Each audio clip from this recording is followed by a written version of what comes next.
Good afternoon, I am Precious Mzea. Saga, welcome to Camnet TV Midday News. The headline: U.S. government consults slain UPND CADRE Joseph KAUNDA'S family. Details coming through after this commercial. Hello, have you heard about Msika? Do you know that you can advertise for as low as 150 kwacha for 30 seconds? Well, Msika is here. Advertise on Msika between 17 hours and 18 hours. Just tell us about the services that you offer and we'll gladly put you on the market. For more details, you can contact +260 953 995099. +260 962 444 726 or +260 971 177 467. Msika, allowing your business to grow.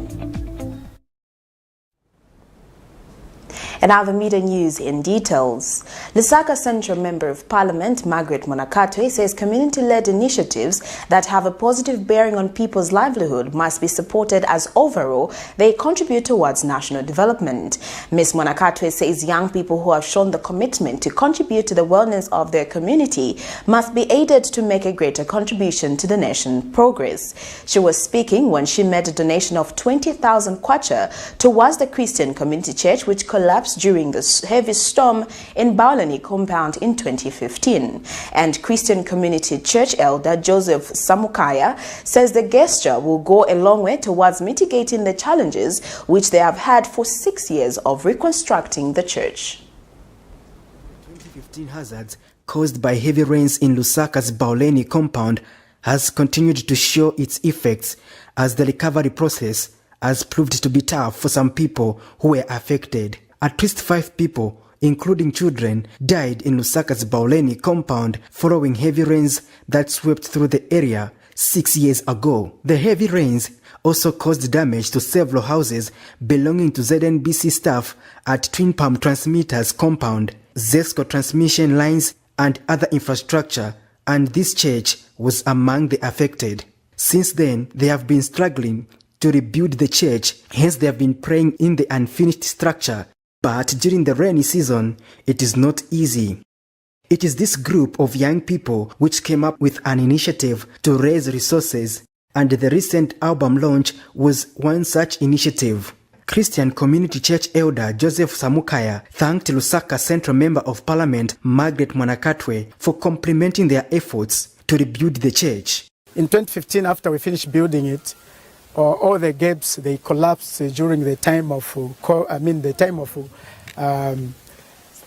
storm, which we had in 2015. If you can remember, some of you, when the president came to support other families in the community of Baulani. So since that time, as we have been struggling to bring up our building.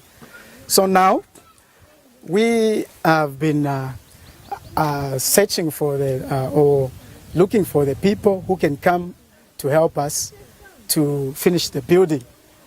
So we want to thank her for the efforts. She's been so much helping here in this community in terms of supporting those that are in need.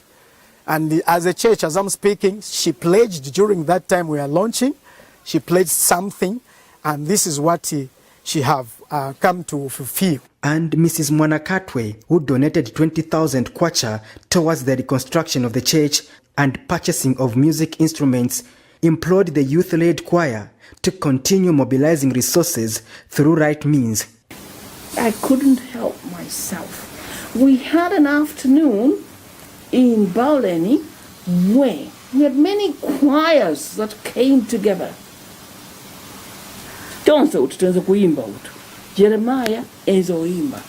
But in my choir mbili yanaimba just to raise money for that purpose. And this is how I was encouraged and driven and ensured that I'm able to support what they do. My support is in 2 parts. What they intended to raise that day was X amount, and this man will say, And also these Georgina are my gospel singers. They also needed support. So my support today is to 5,000 to AGA choir and 15 towards what they said they wanted to raise money for on that day, one of which was for the roof of the church which was blown over. Patrick Soko, Camnet News in Lusaka.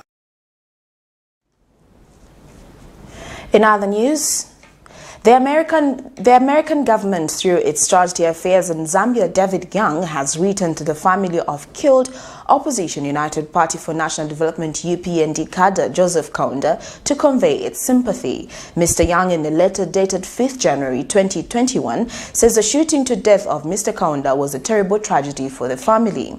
He says the American government joined other stakeholders calling for justice for the Kaunda family, urging the government to bring to book the person who killed him so that the law can take its course.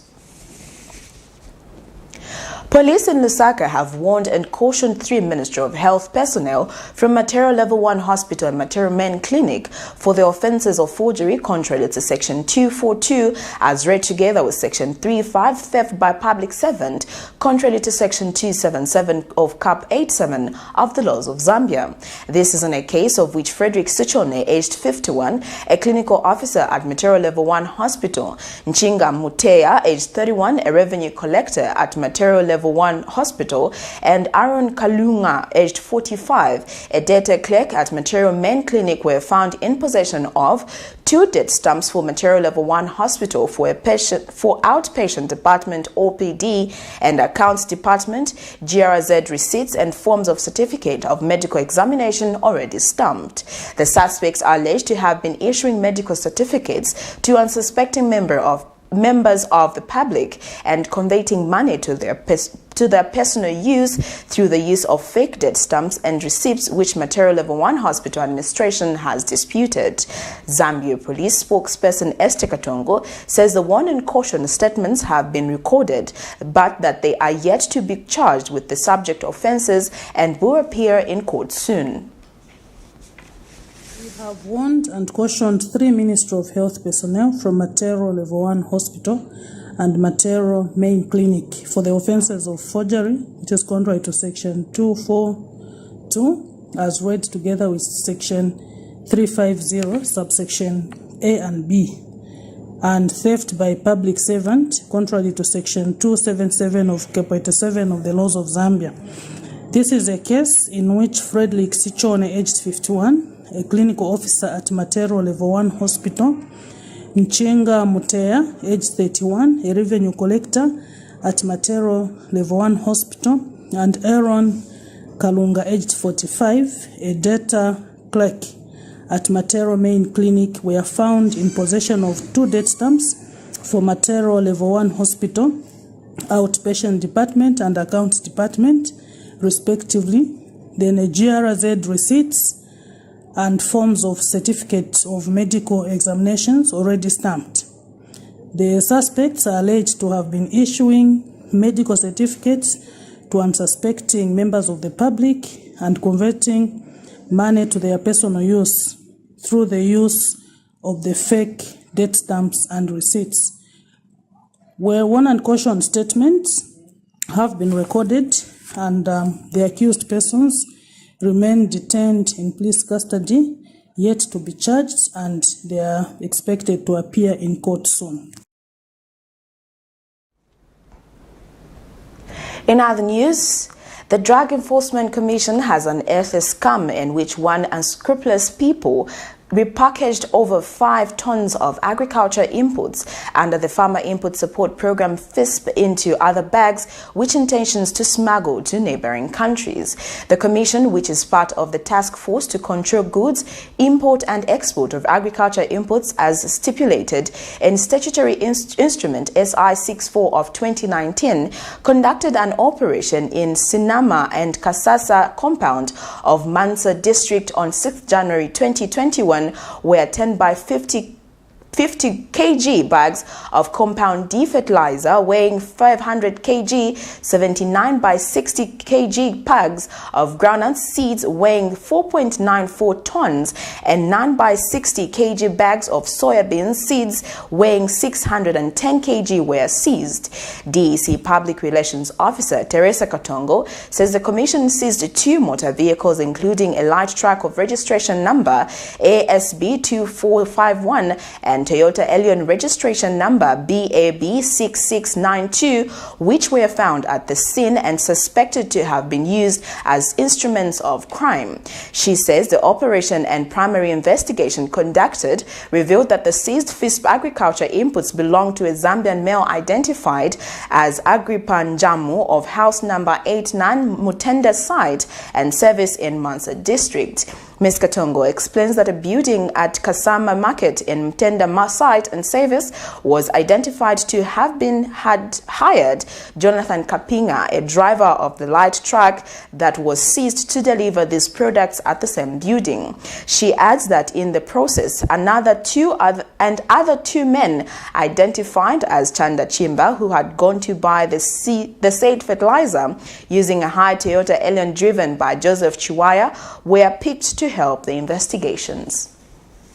Operation and preliminary investigations conducted revealed that the seized FISP agriculture inputs belong to a Zambian male identified as Agripan Jamu of house number 89 Mutende site and service in Mansa district, and the commission has launched a manhunt for Agripan Jamu, who is on the run. The commission wishes to warn all those frustrating government's efforts in ensuring food security in the country that the law shall soon catch up with them and will be dealt with accordingly. Meanwhile, the Commission, through the Anti-Money Laundering Investigations Unit in Northwestern Province, has arrested and charged the head teacher and the school accounts assistant of Kasempa Boys Secondary School for theft by public servant and money laundering activities involving 27,500 kwacha. The two, identified as Charlton Kangasa, a head teacher of Kasempa Boys Secondary School, and Willie Mulenga, an accounts assistant of the same school, whilst acting together, made a number of withdrawals amounting to 27,500 kwacha on the school boarding account, where they are both signatories. The said account is designed for expenses relating to boarding supplements and foodstuffs for the pupils. This was done under the pretext that the funds were payments for advance salary, tuition advance, and settling in allowances, without due regard to Ministry of General Education's financial guidelines and public finance management regulations. The suspects are on police bond awaiting court appearance. Well, that news item brings us to the end of Camnet TV Midday News, but before we go, the headline once again. U.S. government consoles slain UPND cadre Joseph KAUNDA'S family. Well, that is all. Thank you for joining me. I am Precious Mzeya Sakaleji. Remember to always wear your mask, keep a distance of 1 meter, wash your hands for at least 20 seconds, and avoid crowded places. Good afternoon.